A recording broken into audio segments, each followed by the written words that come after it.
안녕하세요. 저에게 일어난 아주 굴욕적이고 치욕스러운 일을 한번 풀어볼까 싶어서 이렇게 사연을 써내려가게 되었습니다. 자수성가의 표본인 우리 엄마에게서 태어난 저에게 이런 바보 같은 일이 생기다니. 정말 제가 아빠를 닮았다는 엄마의 말을 뼈저리게 실감하게 된 계기였습니다. 얼마나 제가 바보처럼 굴었는지 궁금하시죠? 지금부터 아주 경악스러운 이야기를 하나하나 풀어가 보도록 하겠습니다. 지금 저는 나이를 40이나 먹은 여자입니다. 제 나이 40살에도 아직까지 가장 존경하는 사람을 말하라 하면 우리 엄마라고 말할 만큼 저는 우리 엄마가 참으로 대단하고 존경스럽습니다. 어린 시절 아버지께서 불운한 사고로 돌아가신 뒤 엄마는 보상금이랍시고 받은 그 돈을 들고 음식 장사를 시작하셨습니다. 그 음식 장사가 나름 대박이 터지는 바람에 집 근처에 4층짜리 상가 건물을 하나 구매하실 수 있었습니다. 건물주가 되자마자 음식 장사는 이제 지긋지긋하시다면서 권리금 두둑히 받으시고 가게를 팔아버리셨습니다. 그리고 그 돈으로 저를 키워나가시며 임대업을 꾸준히 하셨고 지금은 본인 건물을 청소하시며 사는 게 낙이신 분이었죠. 제가 엄마 나이 40에 얻은 늦둥이 딸이라 더 귀하게 키우고 싶었다고 아직도 고생했던 지난 과거를 미안해 하시는 분이었습니다. 저는 나름 하고 싶은 거 다 하고 사고 싶은 거 다 사면서 귀하게 컸다고 생각했는데 엄마는 아버지 없이 자란 제가 무척이나 마음에 걸렸었나 보더라고요. 시간이 흘러 제 나이가 30이 되었을 쯤 저는 지인의 주선으로 한 소개팅을 통해 한 남자를 알게 되었습니다. 평소에 저를 예쁘게 봐주시던 직장 선배의 소개였는데 상대방 남자 쪽에서 제 사진을 보고 한 번만 소개해달라고 몇 번을 졸랐다고 하더라고요. 소개팅 자리에 간곡한 부탁으로 나가게 되었고 상대방 쪽에서 적극적으로 나오니까 저도 그 분위기에 휩쓸려서 몇 번 만남을 가지게 되었습니다. 그러다가 진지하게 저에게 만나보고 싶다는 의사를 밝혔고 당시 연애를 오랜 시간 쉬고 있었기에 저도 한번 만나보는 게 나쁘지 않겠다 싶었죠. 그때는 그 사람에 대한 콩깍지가 꽤 쓰여서 그 만남 자체가 행복하고 즐거웠습니다. 연애를 시작하고 더 많은 것들을 알게 되었는데 남자친구가 그때 외제차 딜러 일을 하고 있었어요.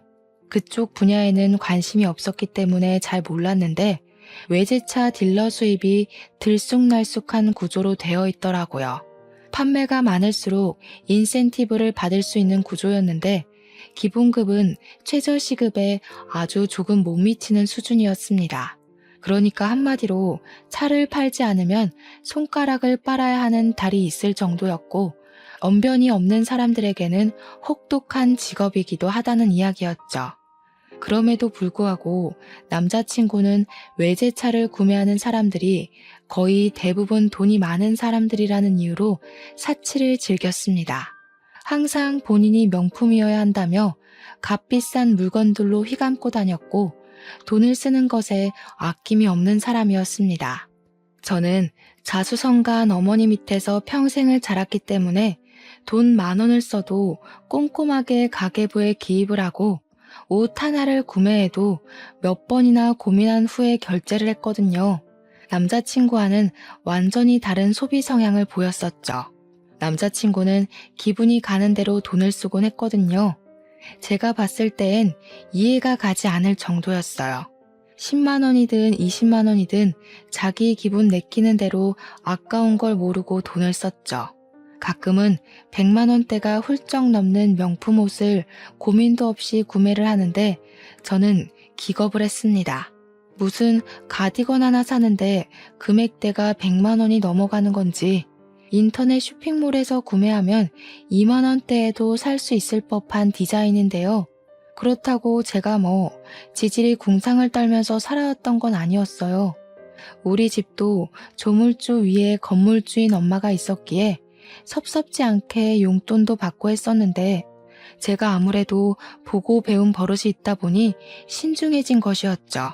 남자친구가 돈을 쓸 때마다 저는 걱정 어린 시선을 보냈고 그때마다 저에게 촌스럽게 굴지 말라는 이야기도 몇 번 했습니다. 저는 솔직히 이게 촌스러운 일인가 싶은 생각이 들기도 했죠. 친구들에게 남자친구의 씀씀이가 너무 해프다고 이야기를 하니 친구들은 봉 잡은 거 아니냐고 이럴 때 제 실속도 챙기라고 하더라고요. 남자친구에게는 물론 장점도 있었죠. 사람이 리더십이 있는 편이라 그런지 분위기 자체를 주도하는 사람이었습니다. 많은 사람들 앞에서도 주눅들지 않고 자신의 매력을 확실하게 보여줄 수 있는 사람이라 그런지 눈을 사로잡게 만드는 매력이 있었어요. 저희가 연애를 시작하고 한 3개월쯤 되었을까? 둘이서 분위기 좋은 바에 가서 술을 한잔하고 집에 가려고 하는데 이상하게 아쉽더라고요. 연애에 한창 불이 붙었던 시기이기도 하고 사실 누구나 초반 3개월까지는 1분 1초라도 더 함께 있고 싶곤 하잖아요. 이 사람이랑 떨어지기 싫다, 붙어 있고 싶다 그런 생각이 들었을 때였고 무엇보다 둘 다 성인이잖아요. 한두 살 먹은 어린애도 아닌데 남 눈치를 보면서 서로 밀고 당기게 할 시기도 아니었고요. 이대로 집에 가면 안 되겠다 싶은 생각에 남자친구한테 한 잔 더 할래? 하고 물어봤어요. 늦은 시간이기도 했고 버스, 지하철 막차 시간이 다가오고 있었기에 많은 뜻을 지니고 있었죠. 근데 남자친구가 그러더라고요. 오늘 술을 마시고 들어간다고 집에 이야기를 했더니 어머님께서 너무 취하지 말고 집으로 돌아오라 했대요. 어머님이 직접 집까지 잘 오라고 이야기를 했기에 외박은 힘들 것 같다고 하더라고요. 남자친구네 어머님께서 몸이 좀 안 좋다는 이야기는 몇 번 들었던지라 저도 더 잡지 못했죠. 너무나도 아쉬웠지만 남자친구네도 저희 집 사정이랑 비슷하게 홀어머니 모시고 살고 있었던 터라 이해를 했죠. 부모님께서 일찌감치 이혼하셔서 어머님이 남자친구를 혼자 키웠다고도 했고 몸도 안 좋으시고 제가 양보를 할 수밖에 없는 상황이라 보내주었습니다. 가정 환경이 비슷하다는 건 어찌 보면 상당한 장점이었어요. 서로를 더 동하게 하는 구석이 있고 위로하는 느낌도 있었거든요. 그렇게 만남을 이어가다가 여름 휴가 시즌이 다가오게 되었습니다. 남자친구에게 당연하다는 듯 여름 휴가 때 어디로 여행을 갈까? 하고 물어보니까 눈을 동그랗게 뜨고 저를 바라보더라고요. 너무 의외라는 표정이길래 혹시 여름 휴가가 따로 없냐고 물어보니 당황해하면서 있긴 있지. 근데 어딜 가? 하면서 저에게 물어보더라고요. 보통 휴가를 커플들끼리 맞춰서 여행을 가지 않나요? 저는 당연히 남자친구와 함께 보낼 생각이었거든요. 사귀고 처음 맞이하는 여름 휴가인데 당연히 같이 시간 맞춰서 보내는 거 아니냐고 물어봤죠. 그러니 남자친구가 한참 우물쭈물하더니 그러면 우리 엄마가 집에 혼자 있어야 하지 않냐고 말을 하더라고요. 평소에 옷 살 때나 돈 쓸 때나 엄마를 한 번도 챙겨본 적 없는 사람이 여행을 가자고 하니까 갑자기 엄마 타령해 대는데 어이가 없더라고요. 그래서 저도 딱 잘라 우리도 다 큰 성인이고 그 며칠 엄마랑 떨어져 있어도 아무 문제 없지 않냐고 했어요. 그러니 남자친구가 하는 말이 우리 엄마는 내 걱정에 밤잠도 못 이룰 사람이라고 하더라고요. 아들이 여행 가서 무슨 일이라도 생기지 않을까 하루 종일 걱정하고 기다릴 텐데 어떻게 엄마를 두고 여행을 가냐고요. 그래서 저도 지지 않고 우리 엄마도 하루 종일 혼자 있는데 우리 엄마도 나 기다리긴 한다고. 근데 여행 가는 것까진 터치하지 않는다고 했어요. 남자친구가 저한테 너랑 상황이 같냐면서 우리 엄마는 몸도 좀 안 좋으시잖아 하더라고요. 그것뿐만이 아니었습니다. 술 먹다가도 휴대폰 한번 쓱 보고는 엄마가 집에 오라고 했다면서 가고 주말에도 엄마가 오늘은 나가지 말라고 해서 집에 있으려고 하면서 약속 파토 내고요. 제가 하다 남자친구랑 연애를 하는 건지 남자친구 엄마랑 연애를 하는 건지 헷갈리더라고요. 그래서 말했죠. 너 마마보이냐고. 왜 이렇게 말끝마다 엄마 거리냐고. 진짜 우리 여름 휴가 때 여행 안 갈 거냐고요. 그러니 남자친구가 저한테 마마보이라고 했냐면서 화를 쓱 내더라고요. 자기 엄마가 아파서 걱정이 되어서 못 가겠다고 한 건데 어떻게 말을 그렇게 할 수 있냐고요. 여름 휴가 가고 싶으면 가자고. 근데 자기 엄마도 같이 가자고 하는 게 아니겠습니까? 어이가 없어서 너처럼 말끝마다 엄마 하는 게 바로 마마보이라고 했어요. 그러니까 자기는 그냥 효자일 뿐이라면서 저한테 강요하는 거 하나도 없지 않냐고. 내가 내 스스로 챙기겠다는데 왜 하면서 말을 하는데 꽤나 논리적이더라고요. 남자친구가 알아서 다 스스로 챙기고 했지. 언제 저한테 자기 엄마한테 전화 한 통 해라. 좀 찾아뵙고 살갑게 굴어라. 집안일 좀 도와달라 한 적 있냐고요. 그때는 제가 콩깍지에 완전히 쓰였을 때라 남자친구가 하는 말이 다 맞는 것 같다는 생각을 하면서 넘어갔죠. 제가 수긍하는 것처럼 보이니까 남자친구가 저한테 그런 말을 하더라고요. 우리가 연애를 한 시간이 벌써 1년이 다 되어 가는데 이참에 살림을 차리는 건 어떻겠냐고요. 결혼해도 절대로 저한테 대리효도하라는 말 안 할 테니까 걱정하지 말라고. 자기가 가끔 엄마 집 가서 밥 먹고 전화하고 챙기고 하겠다고요. 엄마랑 합가하자는 소리도 절대 하지 않을 테니까 자기랑 슬슬 결혼하자고 하더라고요. 어차피 맞벌이 생활할 거니까 우리 둘 버는 돈이면 절대로 입에 풀칠은 안 할 거라고 장담을 했어요. 제 나이가 31살이긴 했지만 친구들 중에는 이미 시집을 간 친구들도 있었고 우리 엄마도 노후 보장 다 되어 있으니 이제 저만 시집 보내면 소원이 없겠다고 하셨거든요. 좋은 사람 만나서 결혼만 했으면 좋겠다. 노래처럼 매일 타령을 하셔서 저도 모르게 결혼을 할까 하는 생각을 했습니다. 솔직히 31살에 언제 또 새로운 사람 찾아서 만나고 연애하고 결혼하고 하겠습니까? 시간이 허락하지 않을 거란 생각이 들었죠. 남자친구에게 홀라당 넘어가 버린 저는 번갯불에 콩 구워 먹듯 그렇게 결혼을 약속해버리고 말았습니다. 그때까지만 해도 앞날은 창창하고 행복할 거라 굳게 믿고 있었어요. 저에게 소개팅을 주선했던 선임에게 먼저 결혼 소식을 전했는데 저를 보면서 되게 의외라는 식으로 말씀을 하시더라고요. 예전부터 그 집 엄마가 극성이기도 했고 몸이 좋지 않다는 소식도 꽤 오래전에 들었는데 진짜 결혼할 거냐고요. 저는 그런 반응에 좀 어이가 없어서 소개를 시켜주실 땐 언제고 이제 와서 그런 찝찝한 소리를 하시느냐 다시 물었어요. 그러니까 선임이 하는 말이 상대방 쪽에서 귀찮게 졸라대서 소개를 시켜준 거라고 하시더라고요.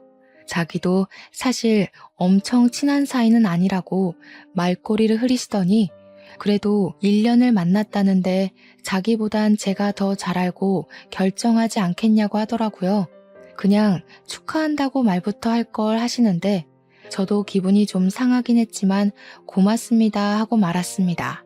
우리 엄마는 제가 결혼을 하겠다고 하니까 신이 잔뜩 나서 예비 사위가 집에 놀러 오면 씨암탉이라도 잡아야겠다고 오래간만에 음식 솜씨 제대로 보여주시겠다고 성화였습니다.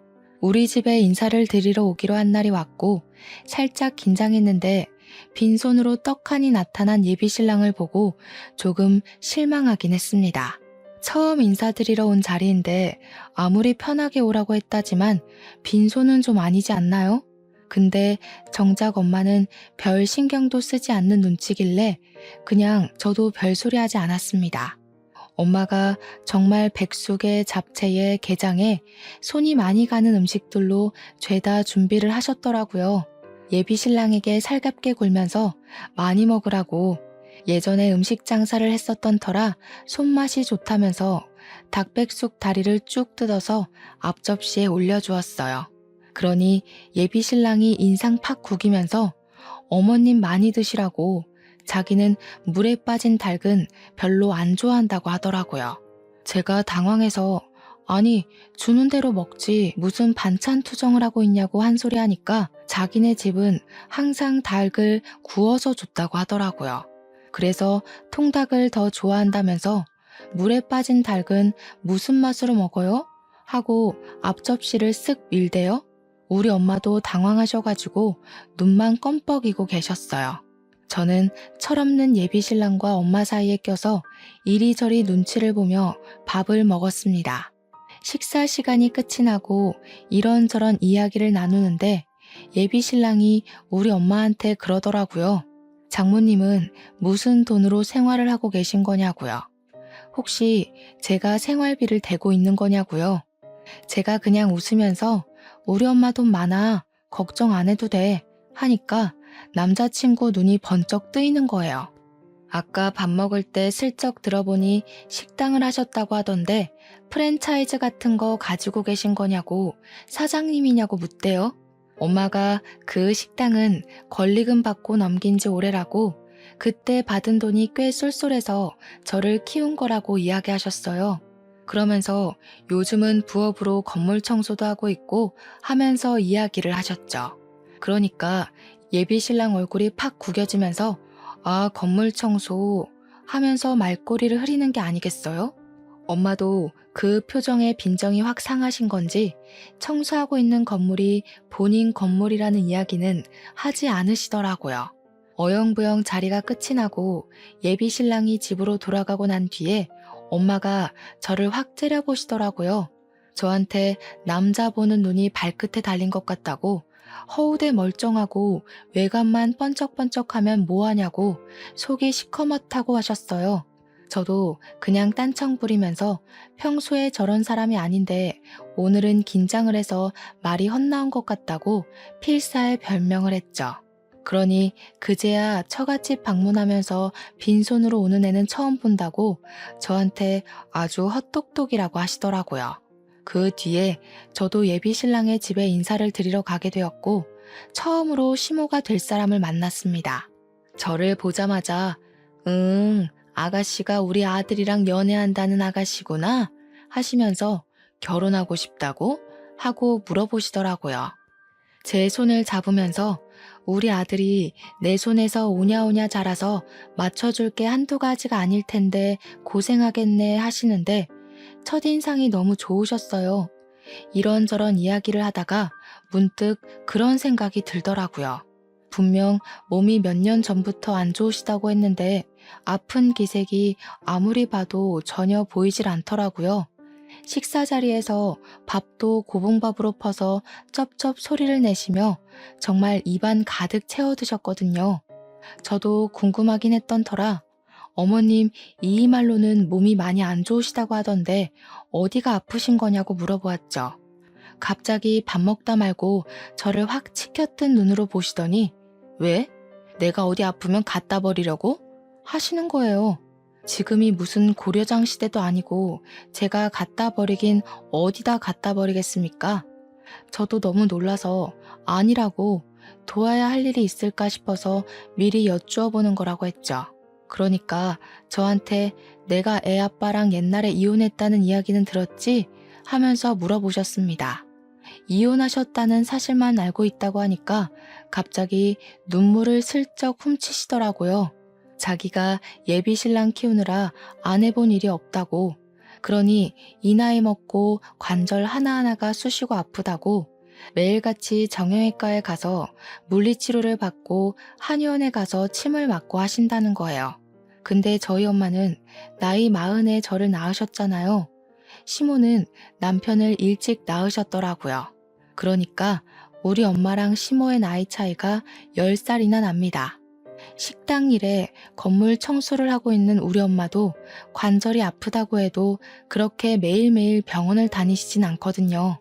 시모는 뭐 공사장에서 구르기라도 한 건지 아프다는 게 관절염이었던 거죠. 관절염이 뭐 가벼운 병이라는 건 아니지만 그것 때문에 예비 신랑이 저랑 여행도 못 간다고 한 거라 생각하니 이게 은근히 배신감과 서운함이 어우러져서 기분이 좋진 않더라고요. 결혼 준비를 본격적으로 시작한 뒤에는 정말 가관이었습니다. 제가 드레스를 고르는데 시모가 쫓아와서는 그 드레스 너무 파인 것 아니냐고, 저 드레스는 촌스럽다, 얘 그건 뱃살 보인다 하면서 하나하나 참견을 하시더라고요. 아니, 관절염 때문에 아파서 움직이는 것도 힘들다고 하셨던 분이 무슨 힘이 그리 넘치는지 모르겠더라고요. 드레스숍을 3군데 도는 내내 같이 걸어다니고 참견하고 잔소리하고 정말 제 귀에서 피가 나오는 줄 알았습니다. 제가 나중에는 지쳐서 대답도 성의 없이 네만 반복하고 있는데 예비신랑은 그 꼴을 보면서 시모를 보고는 아주 흐뭇하게 웃더군요. 우리 엄마 오늘 기운이 넘치네. 다리 안 아파? 너무 보기 좋다. 이러면서요.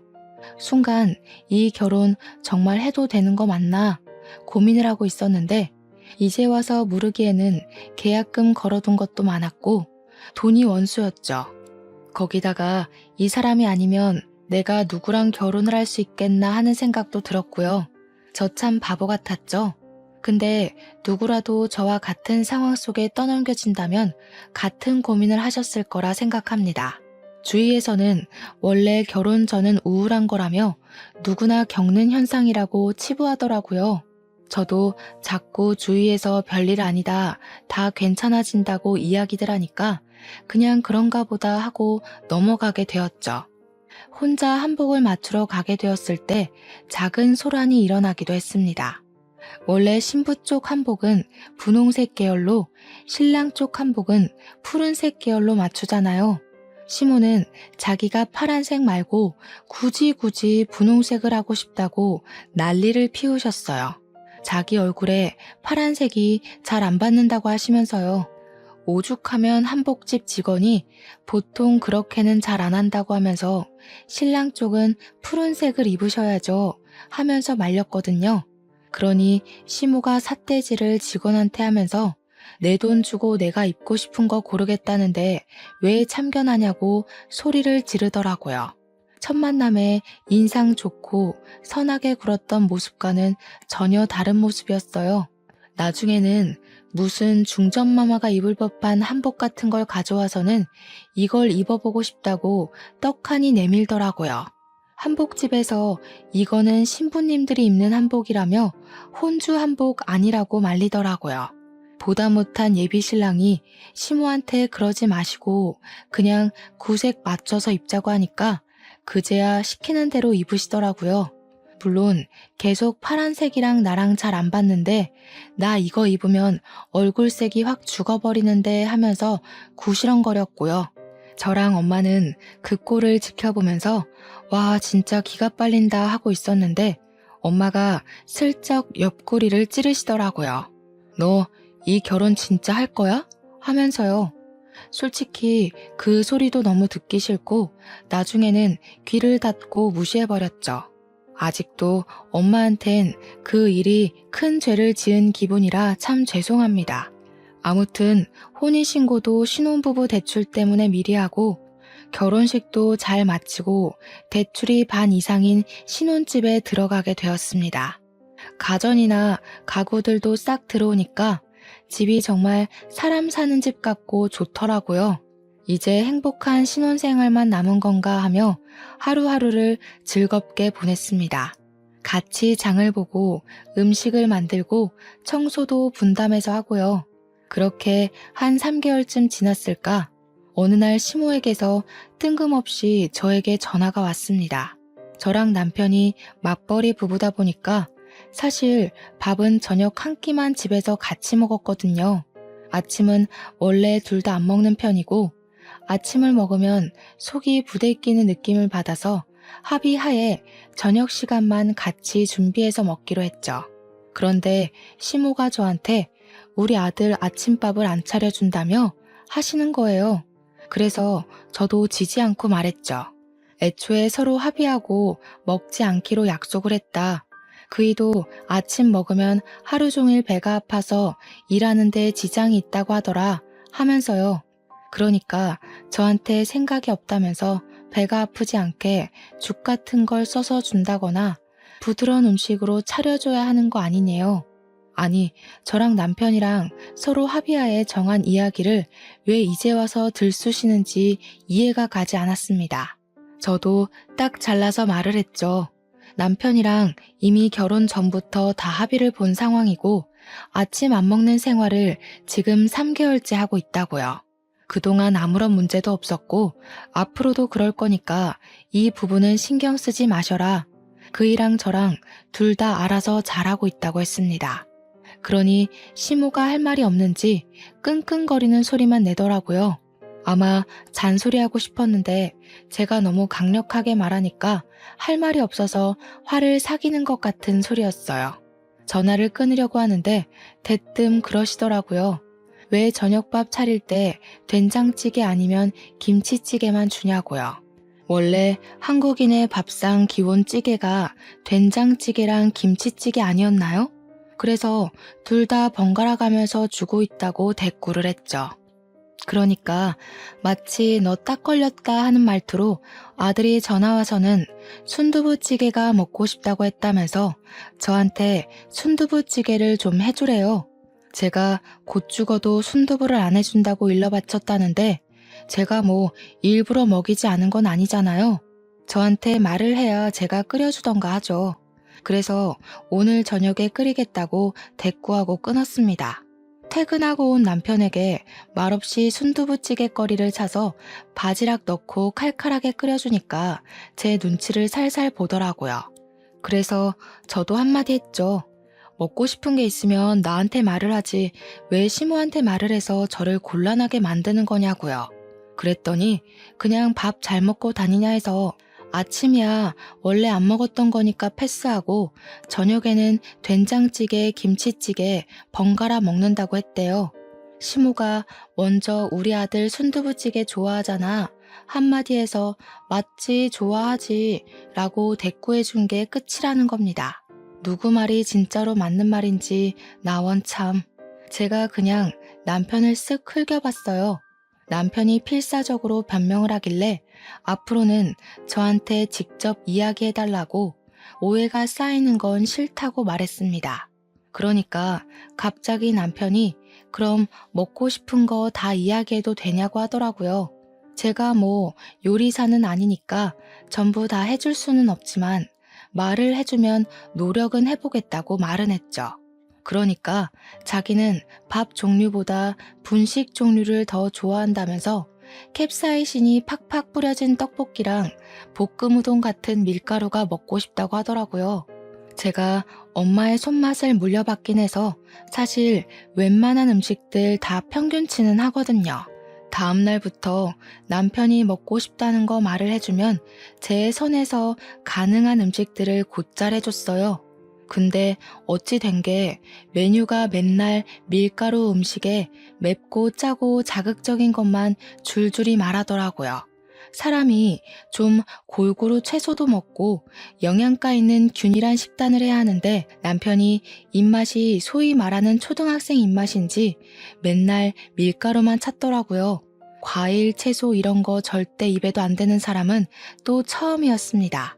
저는 근데 과일을 진짜 좋아하거든요. 그래서 밀가루를 저녁에 많이 먹어도 회사에서 점심에 샐러드를 먹거나 후식으로 꼭 과일을 챙겨 먹곤 했어요.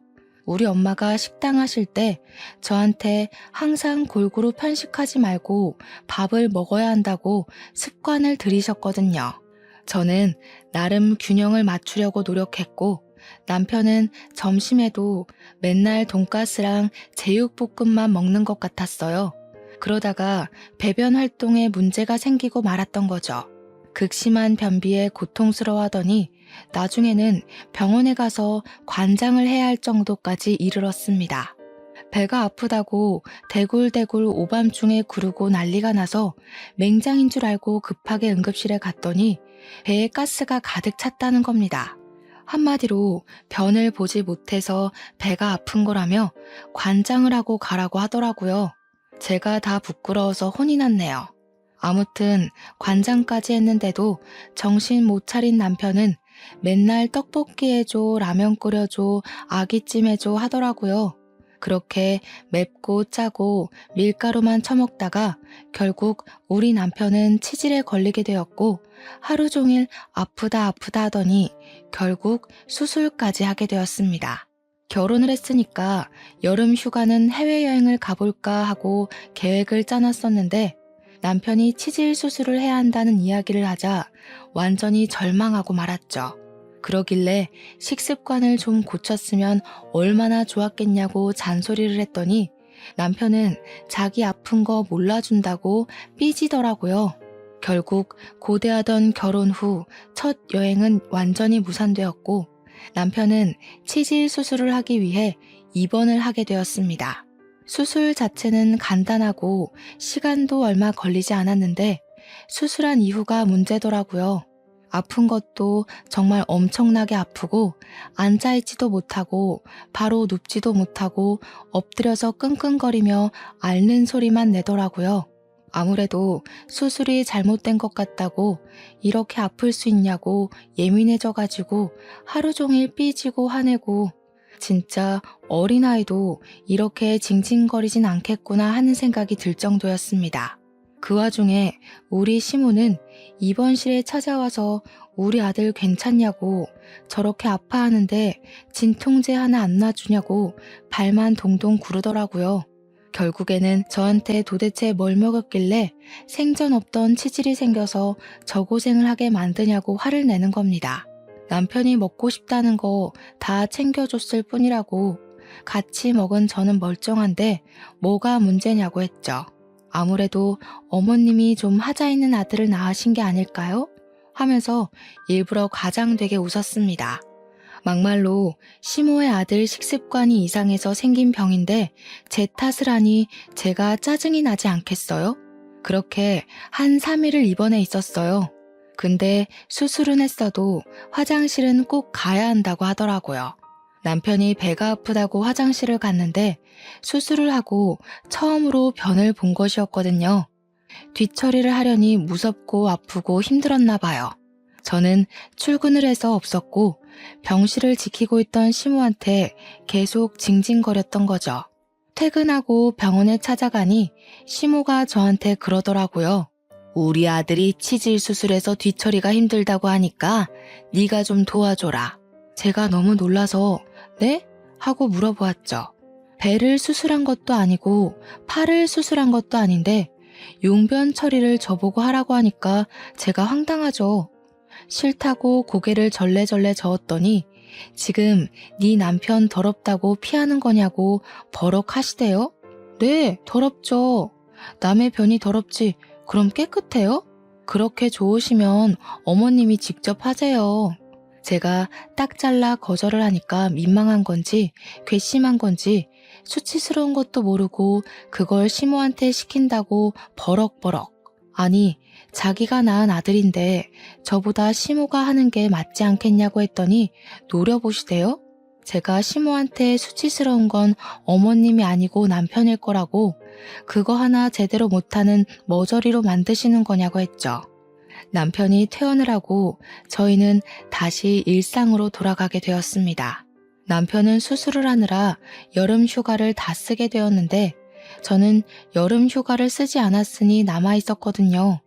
그래서 엄마를 모시고 일본 여행을 가기로 약속을 잡았는데 남편이 대뜸 우리 엄마는? 하더라고요.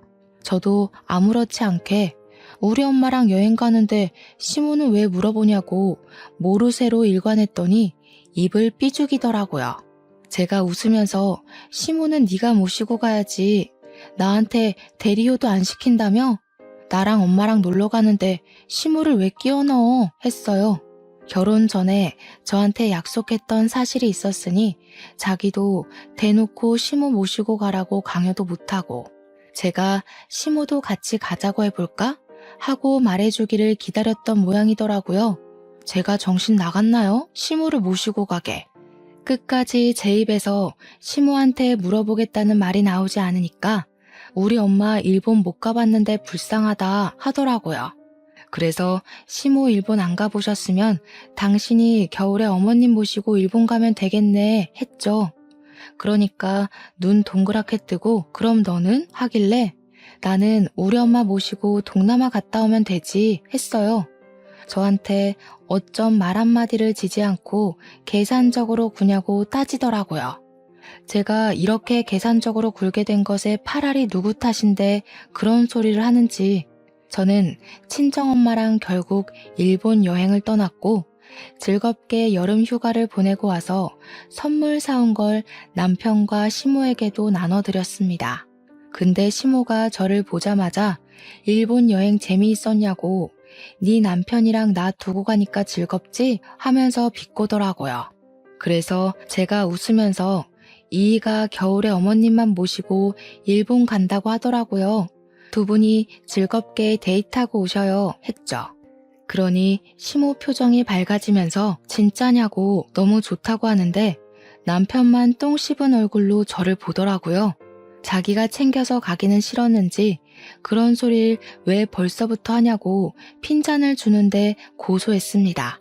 생각해보면 시모만 모시고 어디 갈 생각이 있었다면 결혼 전에도 여행 다니고 했겠죠. 그러더니 시모가 갑자기 저한테 왜 말도 없이 일본에 갔냐고 하더라고요. 그래서 제가 어머님께 보고하고 가야 해요? 했죠.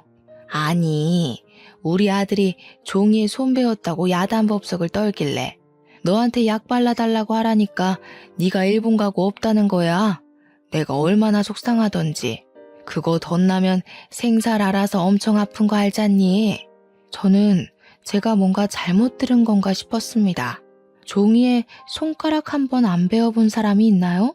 지금 저한테 약 발라줘야지 어디 일본을 놀러 가고 앉았냐고 한 소리 한 거잖아요. 저처럼 사무직 하는 애들은 허구한 날 서류 만지다가 베이는데 그럼 직장에 남편 불러서 손을 치료해달라고 해야 되냐고 따지니까 시모가 그러더라고요. 저처럼 자주 베이는 애들은 내성이 생겨서 아픈 것도 모르지만 고운 우리 아들 손은 다르다고요. 와, 순간 제가 이런 꼴을 당하려고 결혼했나 싶더라고요. 욱하는 마음에 아이가 없을 때 이혼을 해야 하나 그런 생각까지 들었고요. 그렇게 1년이 넘는 결혼 생활을 하면서 꾸역꾸역 애틋한 모자의 사유를 방관하려 애쓰며 지냈어요. 제가 어느 정도 포기를 하고 나니까 마음이 편해지더라고요. 그러던 어느 날 시모가 다짜고짜 저한테 전화를 해서는 남편이 승진 명단에 분명 올라가 있었다고 했는데 이번에도 승진을 못했다고 하면서 짜증을 내는 거죠. 제가 알기로는 부장이 직접 이번 실적이 별로여서 누락된 거라고 다음에는 팀장급으로 승진을 시켜주겠다고 했다고 들었거든요. 제가 아무 소리도 안 하니까 시모가 제가 기도를 부족하게 해서 그런 거라며 당장 교회를 다니라고 하는 겁니다. 일요일에 늦잠 자기도 바쁜데 무슨 교회냐고 헌금 내봐야 다 목사님 자녀들 해외 유학시켜주는 거 아니냐고 했죠. 시모가 정신 나간 소리 하지 말라고 어디 신앙심을 그렇게 비하하냐 하길래 그래서 시모 교회 목사님 자녀들 다 유학 갔어요 안 갔어요? 하니까 아무 소리 못 하시대요. 더 어이가 없는 건 결혼 2년 차가 되었을 때였습니다. 저는 이미 자잘한 사건들로 인해서 남편과 시모에게 넌덜머리가 난 상태였고 우리 엄마에게도 이혼 이야기를 꺼낸 뒤였습니다. 엄마는 처음부터 별로였다고 지금이라도 애 없을 때 빨리 이혼하라고 성화였죠. 아직 나이가 34살이니까 좋은 사람 충분히 만날 수 있다고요. 한 번만 걸려봐라 바로 이혼하자고 질러야지 하면서 하루하루를 버티고 있는 와중에 전세 계약이 끝이 나면서 이사를 나가게 되었어요. 그래서 부랴부랴 집을 알아보고 있는데 시모가 딱 그러더라고요. 너네 집 알아본다고 우리 아들 회사 월차까지 썼다며? 그런 날은 우리 아들 쉬어야 하는데 힘들어서 어쩌니? 아니, 저는 월차 안 냈나요? 저도 쉬는 날인데 저는 당연히 해야 하는 일이고 남편은 무조건 쉬어야만 하나요? 제가 너무 열이 받아서 한마디 하려고 숨을 들이켜는데 시모가 그러더라고요. 니네 2년이나 살았는데 애가 안 들어서는 거 어디 문제 있는 거 아니니? 내가 우리 아들한테 물어보니까 밤에 잘 때 힘들어 죽겠다고 하더라. 애 보양식은 먹이는 거니?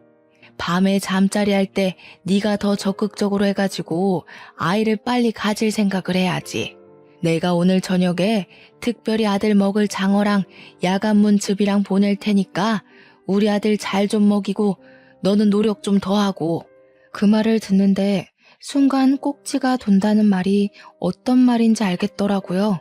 남편이 옆에서 듣고 있다가 엄마 장어 고마워 하는데 수치스럽고 열받아서 남편의 머리통을 뻑소리 나게 쳤습니다.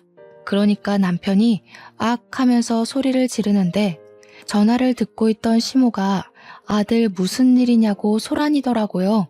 남편이 놀래서 얘가 나 때렸어 하고 고자질을 하고 시모가 뭐가 어쩌고 어째 하면서 당장 부동산 앞으로 오겠다고 난리를 치더라고요. 저는 참지 않고 부동산 앞 길거리에서 소리를 고래고래 질렀습니다. 야, 이혼해. 내가 진짜 마마보이도 이런 마마보이 처음 봤다. 반찬 타령하고 우리 엄마 할 때만 해도 내가 그러려니 했는데 종이 손배였다고 약을 발라주라질 않나? 뭐?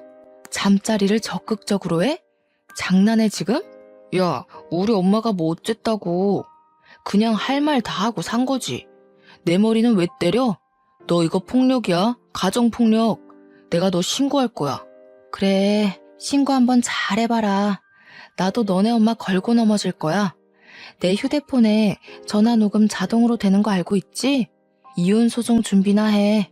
야, 중소기업 다니면서 그 월급으로 너네 엄마 건물 청소하면서 버는 돈까지 쓸어다가 변호사비 내려고? 남편이 비웃듯이 이야기를 하더라고요. 건물 청소. 우리 엄마가 오죽 사위 새끼가 마음에 차지 않았으면 그 건물이 자기 거라는 말도 안 했을까요? 제가 깔깔 웃으면서 대꾸해줬죠. 야, 우리 엄마가 청소하는 그 건물이 우리 엄마 건물이야, 이 모지리 새끼야. 내가 엄마한테 생활비를 주는 것도 아닌데 그럼 우리 엄마가 건물 청소 그거 깔짝깔짝해서 차도 사고 골프도 치고 그러고 살겠냐? 바보 같은 게 계산기 하나 제대로 못 두들기면서. 그 건물이 장모님 거라고? 근데 왜 말 안 했어? 장모님 건물주였어? 누가 네 장모님이니? 너 이제 내 남편 자리에서 아웃이야 아웃. 나 너랑 이혼할 거라니까? 거기서 남편이랑 실랑이를 벌이고 있는데 진짜로 시모가 저 멀리서부터 야 이 죽이려나 하면서 달려오더라고요. 제가 손 쓸 시간도 없이 제 머리채를 잡고 흔들고 난리가 났죠. 길거리였으니까 부동산 사장님도 나오고 지나가는 사람들도 어떡하냐며 구경하고 사진 찍고 동영상 찍고. 근데 저는 일부러 피하지 않고 다 맞아줬어요. 그게 증거가 되지 않겠습니까?